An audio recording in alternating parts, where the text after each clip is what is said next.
Guys जो landlocked city होती है उसका जो रिंग रोड होता है वो काफी अलग होता है, लेकिन मुंबई जो कि तीनों साइड से पानी से घिरा हुआ है, चाहे नवी मुंबई लीजिए या फिर मुंबई लीजिए, ऐसी कंडीशन में मुंबई का जो रिंग रोड है वो अलग है। और आज के इस वीडियो में हम लोग मुंबई के सभी रिंग रोड के बारे में जानेंगे, क्योंकि मुंबई टोटल 5 रिंग रोड पर काम कर रहा है। आज के इस वीडियो में हम लोग जानेंगे मुंबई की ये 5 रिंग रोड कौन कौन से हैं, ये मुंबई के कौन कौन से इलाके को कवर करते हैं, इनमें से कौन सा रिंग रोड बन करके तैयार हो चुका है, कौन सा रिंग रोड अंडर कंस्ट्रक्शन है, कौन सा रिंग रोड प्रस्तावित है और ये रिंग रोड कब बन करके तैयार होगा। मुंबई में 5 रिंग रोड बनाने का क्या मकसद है, क्या मुंबई के जब ये 5 रिंग रोड बनकर के तैयार हो जाएंगे तो क्या मुंबई में ट्रैफिक जीरो हो जाएगा, आइए जानते हैं डिटेल में। नमस्कार and welcome to India project, मैं हूं विकास।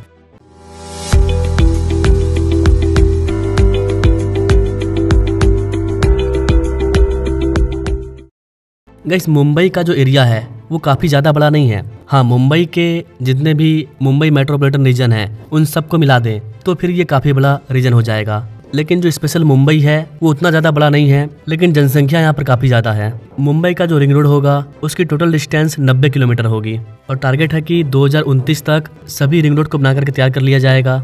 मुंबई के अंदर 5 रिंग रोड बनाने का मकसद ये है कि करोड़ों की जनसंख्या वाले मुंबई की भीषण यातायात भीड़भाड़ को कम करना। इस परियोजना को एक व्यापक मास्टर प्लान के तहत क्रियान्वित किया जाएगा, जिसमें मुंबई महानगर क्षेत्र विकास प्राधिकरण अर्थात MMRDA, बृहन नगर निगम BMC और महाराष्ट्र राज्य सड़क विकास निगम MSRDC। MMRDA और MSRDC दोनों अलग अलग एजेंसी है। BMC ये एक अलग एजेंसी है, लेकिन ये तीनों मिलकर के इस प्रोजेक्ट पर काम करेगी, तब जाकर के ये बनकर के तैयार होगा। रिपोर्ट के according overall Mumbai ring road की टोटल लंबाई 90 किलोमीटर होने वाली है, जो कि स्पेशली मुंबई को चारों ओर एक रिंग में कवर करेगी। है तो ये मात्र 90 किलोमीटर का, लेकिन इसको बनाने में 58,500 करोड़ रुपया खर्च होगा। जी हाँ गाइस, 58,500 करोड़ रुपया खर्च होगा। मैजिक ब्रिक्स की रिपोर्ट के अकॉर्डिंग 2029 तक इसको बना करके तैयार कर लिया जाएगा। इस वाले प्रोजेक्ट में कई रिंग रोड शामिल होंगे जो शहर के विभिन्न हिस्सों को जोड़ेंगे, जिससे मौजूदा सड़कों पर दबाव कम होगा और यात्रियों के लिए वैकल्पिक मार्ग अवेलेबल होगा। मुंबई का जो पहला रिंग रोड होगा वो मुंबई के कई सारे प्रमुख इलाकों को आपस में जोड़ने का काम करेगा, जैसे कि Nariman point, coastal road, Sewri Worli connector, eastern freeway, orange gate. ये जो 5 मैंने नाम बताया ये ऑलरेडी अपने आप में बड़े बड़े प्रोजेक्ट हैं और इन प्रोजेक्टों को आपस में जोड़ करके एक रिंग रोड तैयार होगा। मुंबई का कोस्टल रोड एक अलग ही प्रोजेक्ट है, Nariman point, Sewri Worli connector, eastern expressway, ये सब मुंबई के काफी बड़े बड़े प्रोजेक्ट हैं जिनको कि हजारों करोड़ रुपया खर्च करके बनाया गया है और इन सब को आपस में जोड़ा जाएगा, तब जाकर के एक स्पेशल रिंग रोड तैयार होगा जो कि नरीमन पॉइंट को ऑरेंज गेट टनल तक जोड़ने का काम करेगा। now बात करते हैं मुंबई के दूसरे रिंग रोड पर। मुंबई का जो दूसरा रिंग रोड होगा ये भी नरीमन पॉइंट से शुरू होगा, लेकिन इसका जो रूट है वो अलग है। ये नरीमन पॉइंट से स्टार्ट होकर के Bandra Worli sea link, eastern expressway highway, Santacruz Chembur link road, eastern expressway highway, eastern freeway और तब जाकर के ऑरेंज गेट टनल तक पहुंचेगा। तो यहाँ पर भी कई सारे बड़े प्रोजेक्ट को मिला करके इस वाले रिंग रोड को तैयार किया जाएगा। Santa cruise Chembur link road जो कि हाल ही में भी ओपन हो चुका है, बांद्रा वर्ली सी लिंक, ये सारे भी कई सारे बड़े बड़े प्रोजेक्ट हैं। अब बात करते हैं मुंबई के थर्ड रिंग रोड के बारे में। मुंबई का जो थर्ड रिंग रोड होगा वो भी नरीमन पॉइंट से स्टार्ट होगा, जहाँ पर ये नरीमन पॉइंट से निकल करके बांद्रा वर्ली सी लिंक तक आएगा, लेकिन यहाँ से ये रूट चेंज करेगा और जाएगा Western Expressway Highway, Jogeshwari Vikhroli Link Road and then Kanjur Marg Junction, फिर ईस्टर्न एक्सप्रेसवे हाईवे, फिर Eastern freeway and then orange Gate tunnel.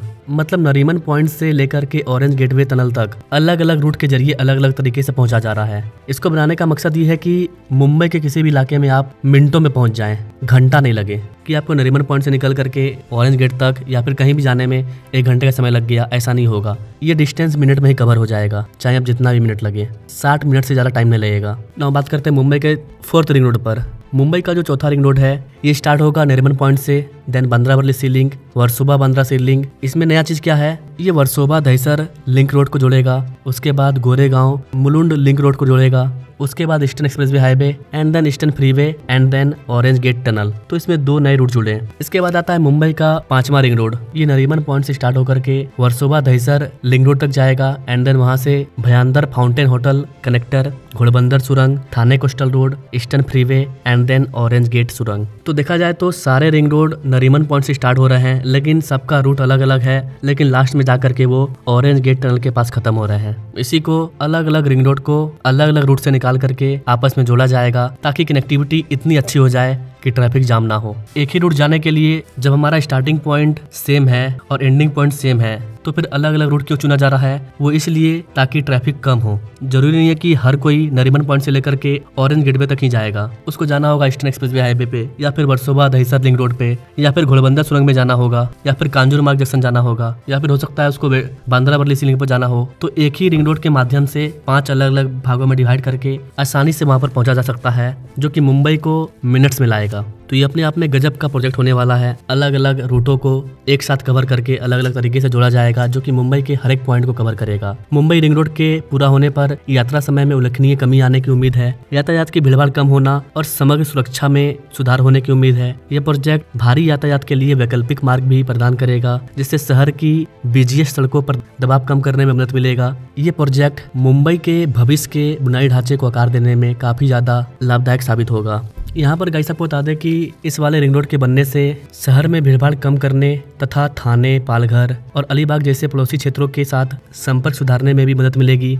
इन सभी रिंग रोड का निर्माण मौजूदा बुनियादी ढांचे जो हमारे पास बनकर के तैयार हैं उस पर किया जाएगा। जैसा कि मैंने आपको बताया, जो भी मैंने जगह का नाम लिया, जो भी मैंने रूट का नाम लिया, वो सब बड़े बड़े प्रोजेक्ट हैं। उन सब प्रोजेक्ट को आपस में जोड़ करके रिंग रोड को अलग अलग तरीके से तैयार किया जाएगा, जिसमें कि ईस्टर्न फ्रीवे, WEH और कोस्टल रोड शामिल है। इन सबको ब्रिजों और टनल के माध्यम से आपस में जोड़ा जाएगा। मुंबई का जो 5वां रिंग रोड है उसको बनने में थोड़ा टाइम लगेगा, क्योंकि Virar Alibag multi modal corridor अभी भी योजना के चरण में है। ये प्रोजेक्ट बनकर के तैयार होगा, तब जाकर के ये रिंग रोड बनकर के तैयार होगा। तो यहाँ पर जो गाइस मैंने जितने भी बड़े जगहों के बारे में बताया, वो अपने आप में एक बड़े बड़े प्रोजेक्ट हैं। अगर आप उनके बारे में डिटेल में जानना चाहते हैं तो आप हमें कमेंट कर सकते हैं। MMRDA का कहना है कि नई सड़कों और अतिरिक्त मार्गों के विकास से न केवल मुंबई के भीतर बल्कि आसपास के मुंबई महानगर क्षेत्र में यातायात एक चक्राकार पैटर्न में तब्दील हो जाएगा। अगर रिंग रोड को बनने में डिले होता है तो इसका कॉस्ट भी बढ़ेगा। मुंबई में बन रहा ये 5 रिंग रोड प्लान मुंबई इन मिनट्स इस वाले टारगेट को फुलफिल करने में हेल्प करेगा। मौजूदा सड़कों पर एक समर्पित बस लेन प्रदान करना काफी ज्यादा मुश्किल हो रहा है, लेकिन जो नई सड़कें बनाई जा रही है उन पर कोस्टल रोड की तरह एक समर्पित बस लेन और बस स्टॉप को बनाने की प्लानिंग की जा रही है। थाने को रिंग रोड से जोड़ना आंतरिक सड़कों पर भीड़भाड़ कम करने में एक महत्वपूर्ण कारक होगा। ईस्टर्न फ्रीवे का विस्तार, थाने कोस्टल रोड का निर्माण और घोड़बंदर रोड का विकास मुंबई के उत्तरी हिस्से को थाने और ईस्टर्न फ्रीवे से जुड़ने में महत्वपूर्ण भूमिका निभाएगा। इन रिंग रोड की अवधारणा दीर्घकालिक है। ये काफी लंबे टाइम तक चलेगा, काफी लंबे टाइम तक फ्यूचर के लिए काफी लाभदायक होगा, क्योंकि फ्यूचर को देखते हुए बनाया जा रहा है। रिपोर्ट के अकॉर्डिंग मुंबई के इन सारे रिंग रोड को बनाने के लिए करीब करीब 21,500 करोड़ रुपए का लोन जुटाया जा चुका है।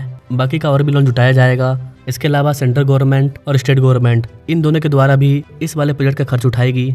यहाँ पर गाइस आपको बता दें कि अगर Virar Alibag multi modal corridor बनकर के तैयार होता है तो फिर 2 और रिंग रोड को बनाया जा सकता है, जहाँ पर नरीमन पॉइंट से शुरू होकर के वर्सोवा बांद्रा सीलिंग से होते हुए विरार अलीबाग कॉरिडोर को जोड़ा जाएगा, and then Eastern expressway Highway, Orange Gateway Tunnel और फिर नरीमन पॉइंट। ये एक अलग सर्कल बन जाएगा। इसका उद्देश्य मुंबई को अलीबाग से जोड़ना है, अंतर शहर यात्रा और क्षेत्रीय संपर्क को बढ़ाना है। Virar Alibag multi modal corridor काफी बड़ा प्रोजेक्ट है। अकॉर्डिंग टू योर कमेंट मैं इस पर अलग से वीडियो लाऊंगा। इसके अलावा अगर ये कॉरिडोर बनता है तो एक और कॉरिडोर बन सकता है, जो कि नरीमन पॉइंट से स्टार्ट होकर के वडोदरा मुंबई एक्सप्रेसवे तक जाएगा। वहां से वो Alibag Virar multi modal corridor, उसके बाद ऑरेंज गेटवे टनल और फिर घूर करके वही पॉइंट पर नरीमन पॉइंट पर आ जाएगा। इसका फायदा ये होगा कि नरीमन पॉइंट मुंबई की कनेक्टिविटी वधावन बंदरगाह तक भी हो जाएगी। तो ये भी काफी इंपॉर्टेंट प्रोजेक्ट होगा। तो ये दोनों डिपेंड करता है Virar Alibag multi modal corridor. बाकी आप इसके बारे में क्या कहना चाहेंगे? क्या मुंबई को इतना सारा रिंग रोड बनाना चाहिए? क्या जब ये सारे रिंग रोड बनकर के तैयार हो जाएंगे तो मुंबई से ट्रैफिक कम हो जाएगा? Comment now and no thanks for watching. मिलते हैं अपने लोग अगले वीडियो में, तब तक के लिए जय हिंद।